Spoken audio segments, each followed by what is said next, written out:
नमस्कार मित्रों, आप सभी को फिर से एक बार मेरे चैनल पर हार्दिक स्वागत है। परिवार में पिता की भूमिका, पिता की परिभाषा।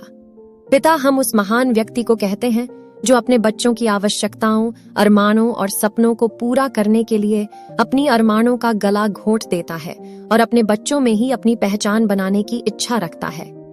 माँ शब्द सुनते ही हम सभी के अंदर प्रेम की भावना जागृत होने लगती है। कहते हैं बच्चा पहले माँ शब्द ही बोलना सीखता है और माँ की छाया में ही बड़ा होता है, लेकिन यह संपूर्ण सत्य नहीं है। कई बच्चे तो पहले बाबा और पापा भी बोलते हैं। माँ के लिए कई कहानियां, कविताएं, गाने आदि सुने और लिखे भी गए हैं, लेकिन क्या हमने कभी पिता के लिए कोई कविता, कहानी या गाने सुनी है? हाँ, लेकिन बहुत कम। तो क्या हमारी जिंदगी में पिता का कोई महत्व नहीं होता है? पिता अपने प्यार को दर्शाता नहीं है, पर वह माँ से भी ज्यादा अपने बच्चों को प्यार करता है। पिता अपनी खुशियों का त्याग कर अपने बच्चों के लिए दिन रात मेहनत करता है। पिता के दिल में भी परिवार के लिए त्याग, सद्भावना और समर्पण भरा होता है, लेकिन सहज पुरुषार्थ की प्राकृतिक गुणों के कारण वह कभी इन बातों को प्रत्यक्ष रूप में प्रकट नहीं कर पाता है। पिता एक उम्मीद, एक आस, एक हिम्मत और विश्वास है। पिता संघर्ष की आंधियों में हौसलों की दीवार की तरह है, जो परेशानियों से लड़ने के लिए हौसला देता है। पिता परिवार की जिम्मेदारियों से लदी उस रथ का सारथी है जो परिवार में सबको बराबर का हेक्यू दिलाता है। हमारी भारतीय संस्कृति में माता पिता दोनों का स्थान सर्वोच्च है। जिस गणपति बप्पा की प्रार्थना हम हर शुभ कार्य के पूर्व करते हैं, वही भगवान गणेश अपने माता पिता स्वरूपी सृष्टि की परिक्रमा कर माता पिता की श्रेष्ठता को सिद्ध किए और ऐसा करके स्वयं प्रथम पूजनीय और श्रेष्ठ बन गए। भगवान गणपति जी को कोटि कोटि प्रणाम। पिता का प्यार माँ की तरह दिखाई नहीं देता है, लेकिन पिता ही बच्चों को अंदर से मजबूत और दुनिया में अच्छे बुरे की परख करना सिखाता है। अक्सर घर में गलतियों पर टोकने वाला, जैसे बाल बराने, दोस्तों के साथ घूमने और टीवी देखने के लिए डांटने और गुस्सा करने वाले पिता ही होते हैं, जिनकी छवि बचपन में हमें कठोर लगती है। जीवन में आगे बढ़ने के लिए अनुशासन का सहारा लेना ही पड़ता है। जब हम बड़े होने लगते हैं तो समझ आने लगती है कि हमारे पिता के कठोर व्यवहार के पीछे उनका स्नेह होता है। पिता खुद को कठोर बनाकर बच्चों को कठिनाइयों से लड़ना सिखाता है और उसे कर्मठ तथा मजबूत बनाता है।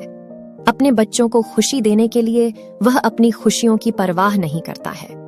पिता कभी माँ का प्यार देता है, कभी शिक्षक के रूप में हमारी गलतियों को ठीक करता है, तो कभी दोस्त बनकर कहता है कि किसी बात की चिंता मत करना, मैं तुम्हारे साथ हूं।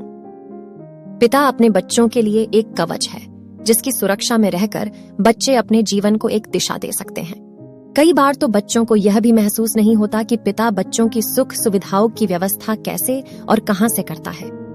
यह बात उन बच्चों को तब समझ में आती है जब वे खुद पिता बनते हैं। शायद इसीलिए पिता को ईश्वर का रूप कहते हैं। कोई व्यक्ति चाहे कितना भी बुरा क्यों ना हो, लेकिन अपनी संतान को वह अच्छी बातें और अच्छी संस्कार ही देता है।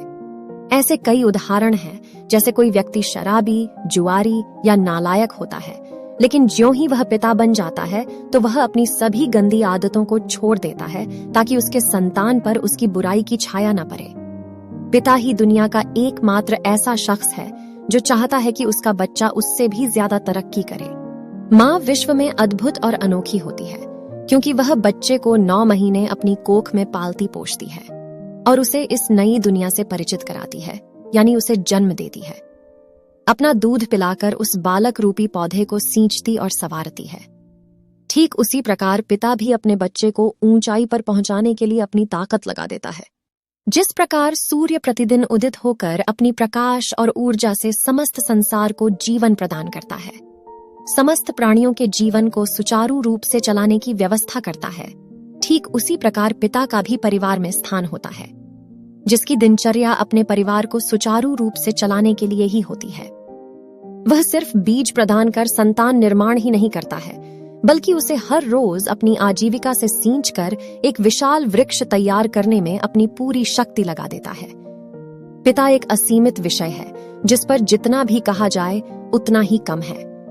पिता के अनेक संतान हो सकते हैं, परंतु अपने सभी संतानों के लिए पिता का भाव एक समान होता है। पिता की हृदय की यही विशालता है। पिता चाहे अमीर गरीब, सफल असफल, शिक्षित या अशिक्षित कैसा भी हो, लेकिन उसकी इच्छा हमेशा पुत्र को हर क्षेत्र में अपने से अधिक सफल और ऊंचा देखने की ही होती है। एक बात तो दुनिया को मानना ही पड़ेगा कि पिता के प्यार को दौलत से नहीं तौला जा सकता है। आज के इस भौतिकवादी युग में रिश्तों की अहमियत नहीं के बराबर हो गई है। सब कुछ एक मजबूरी बनकर रह गया है, और जब इस मजबूरी की बांध टूट जाती है तो पिता वृद्धावस्था में वृद्धा आश्रम में शरण लेने के लिए मजबूर हो जाता है। विशेष रूप से ऐसे परिवार में जहां बेटों की संख्या 2 या 2 से अधिक है, वहां बुजुर्ग माँ बाप की स्थिति अधिक दर्दनाक है। भगवान कृष्ण, शरद चंद्र चट्टोपाध्याय तथा स्वामी विवेकानंद जैसे कई महापुरुष अपने माता पिता की 8वीं संतान थीं। माता पिता कई तरह की आर्थिक अभाव के बावजूद भी अपने कई संतानों का एक साथ पालन पोषण कर लेते हैं, लेकिन कई संतान मिलकर भी अपने बुजुर्ग माँ बाप की अच्छी तरह देखभाल करने के बजाय उनका जीवन और भी कष्टमय बना देते हैं। इसमें पिता की स्थिति सबसे दर्दनाक तब हो जाती है जब माता पिता में से एक माता गुजर जाती है और पिता अकेला रह जाता है। पिता के गुजर जाने के बाद अकेली माँ के दिन तो फिर भी गुजर जाते हैं, लेकिन माँ के गुजरने के बाद अकेले पिता की स्थिति ज्यादा कष्टमय हो जाती है। आज न जाने क्यों हम इतने कठोर हो गए हैं। आज का समय बदल चुका है। पिता बच्चों से कठोरता से बातें भी नहीं कर सकता है, भले ही बातें बच्चों की भलाई के लिए ही क्यों ना हो। इसका दूरगामी परिणाम गलत होता है। आजकल पिता बच्चों की पढ़ाई में उनके साथ साथ रहते हैं, मानो बच्चों का परीक्षा नहीं माता पिता की परीक्षा हो। बच्चों को सफल बनाने में कोई कसर नहीं छोड़ते हैं। बच्चों को भी चाहिए कि वे अपने पिता की कुर्बानी को समझें, किसी फादर्स डे की अनिवार्यता को नहीं। आज हमारी नई पीढ़ी के लोग फादर्स डे मनाते हैं जो वर्ष में एक बार आता है, लेकिन हमारी सोच से हर दिन ही फादर्स डे है। आज हमारा समाज शिक्षित तो है, लेकिन संस्कार कहीं खोता जा रहा है। प्रतिदिन अपने माता पिता को खुश रखना ही सबसे बड़ा फादर्स डे है। माँ बाप के बिना जिंदगी अधूरी है। माँ धूप से बचाने वाली छांव है, तो पिता ठंडी हवा का वह झोंका है जो चेहरे से शिकवा की बूंदों को सोख लेता है। धरती हमारी माँ है तो सूर्य हमारे पिता। सूर्य के बिना धरती और धरती पर जीवन की परिकल्पना अर्थहीन है। उसी प्रकार पिता के बिना परिवार की परिकल्पना नहीं की जा सकती है। कहानी पसंद आए तो कहानी को लाइक करो, चैनल पर नए हो तो चैनल को सब्सक्राइब कर लो।